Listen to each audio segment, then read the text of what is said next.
In this lecture, you'll learn about wireless LAN controllers and the CAPWAP protocol. In a large campus, configuring a large amount of wireless access points individually quickly becomes unmanageable.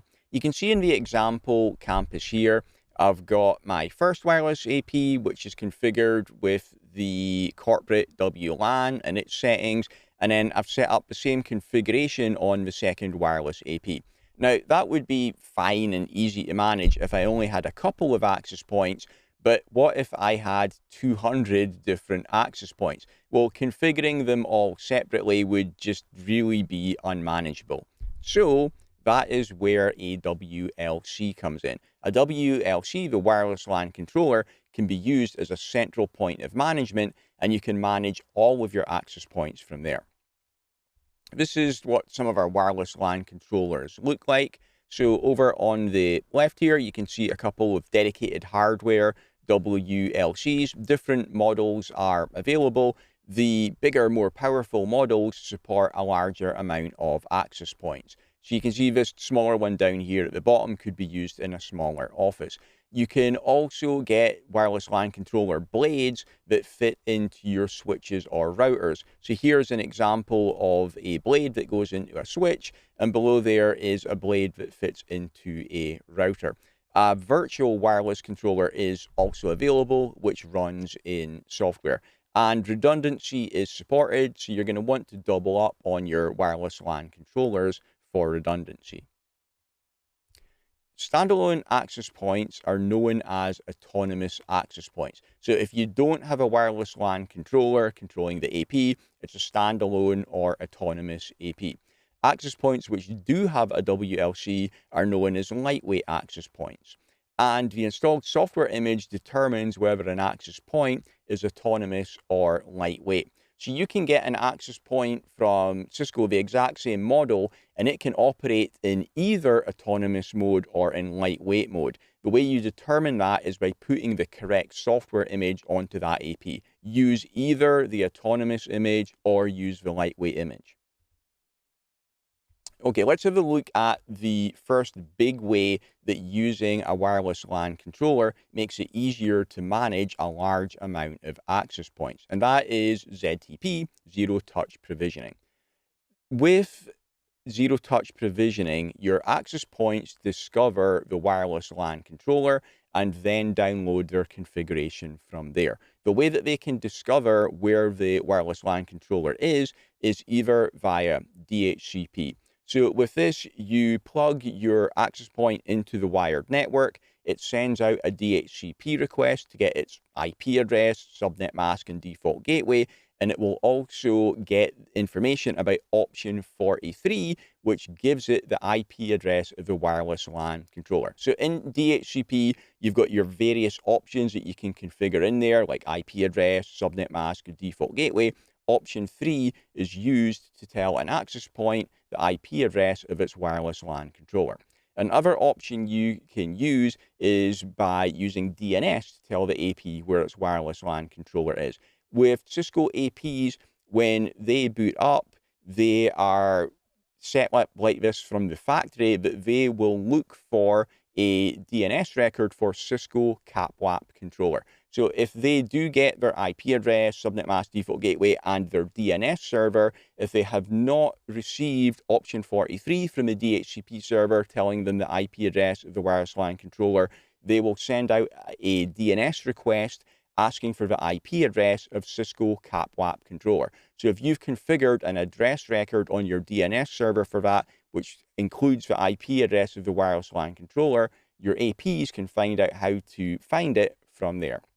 And the other way that this will work is with a local subnet broadcast. So if your wireless LAN controller is on the same IP subnet and VLAN as the wireless access point, the wireless access point can find it by doing a broadcast. Obviously, if a wireless LAN controller is on a different subnet, then that wouldn't work. So you'd need to use DHCP or DNS. And it's typically DHCP that is going to be used for this.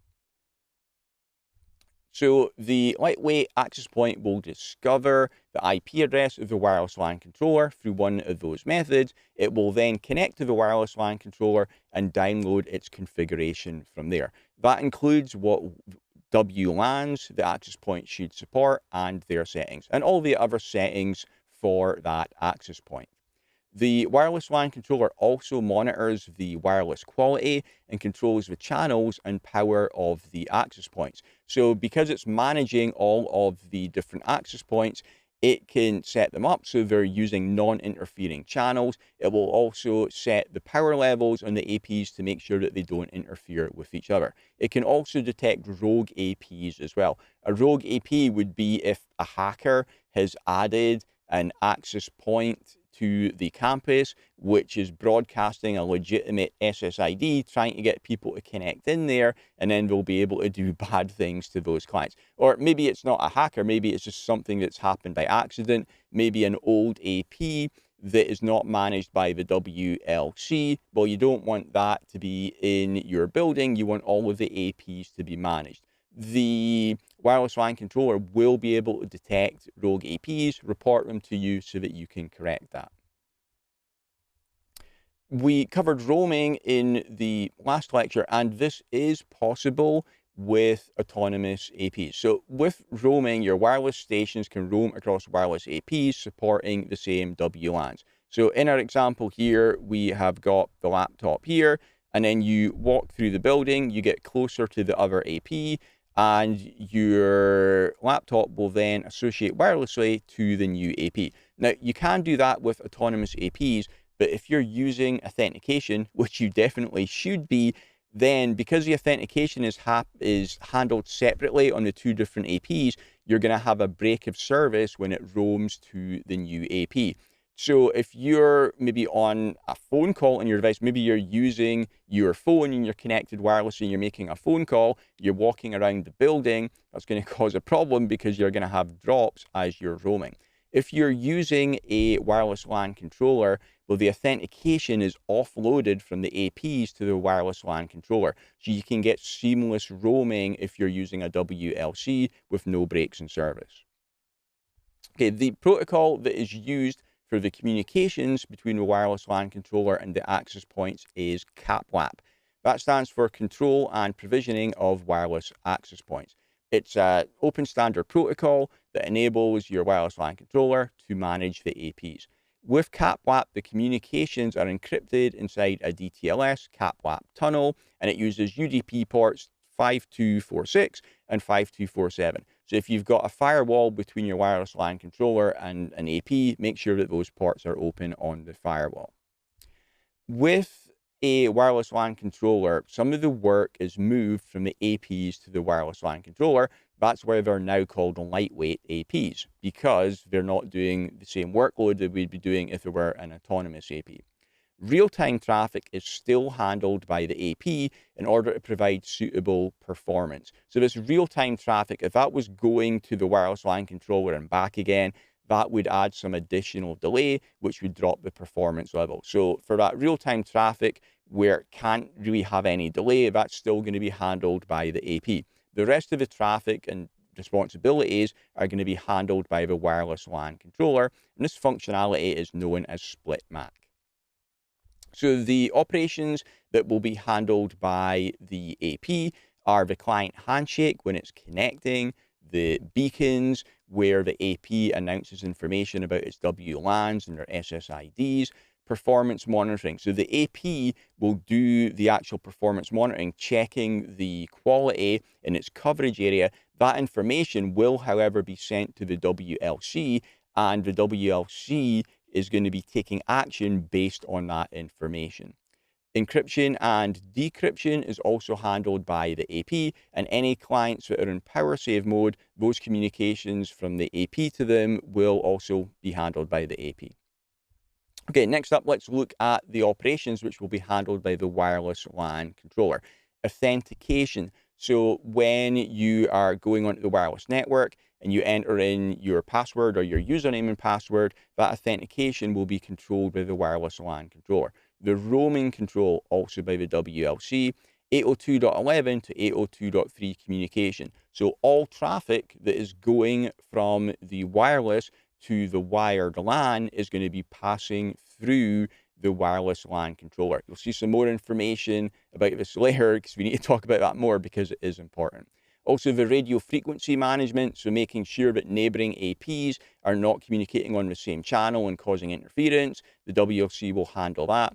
And also the security management and the QoS management. Okay, so let's look at those traffic flows.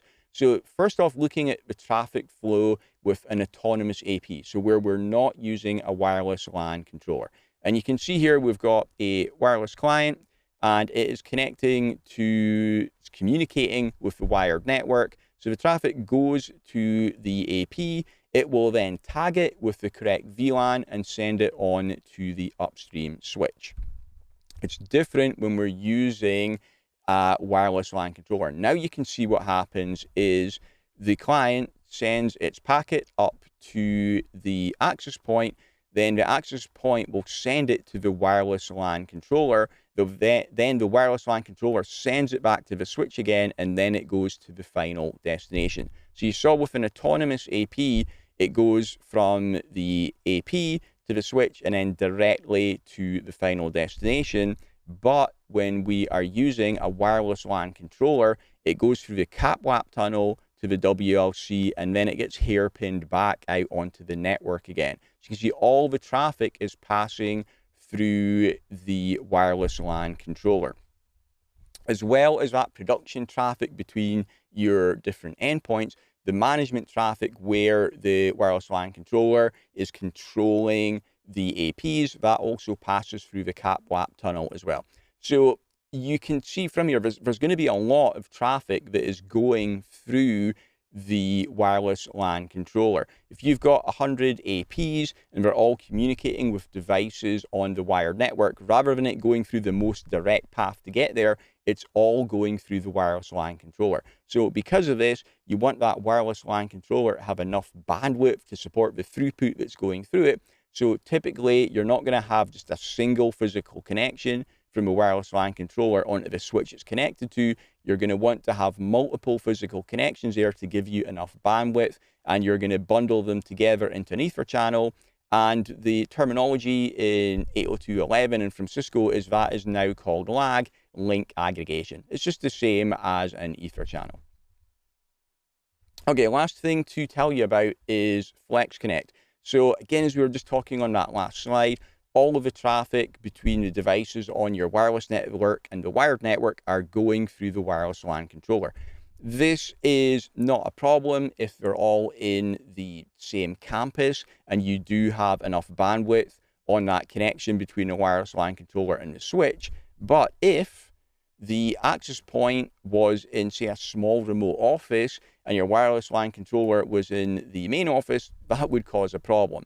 Because if we had a wireless client here and it was communicating with that other wireless client, we don't want that traffic to go all the way over the WAN link to New York and then all the way back again. That's going to add quite a bit of significant delay. So what we can use there is FlexConnect. With FlexConnect, traffic is forwarded locally. So you can see that the packet does not go over the CAPWAP tunnel all the way to New York and back again. We are just going to forward that locally. So it's useful for small branch offices, which aren't big enough. You don't want to go to the expense of putting a wireless LAN controller in there. But you don't want them to be an autonomous AP because you want to still have the central management. Well, in that case, you can use FlexConnect. Okay, that was everything I needed to tell you here. See you in the next lecture.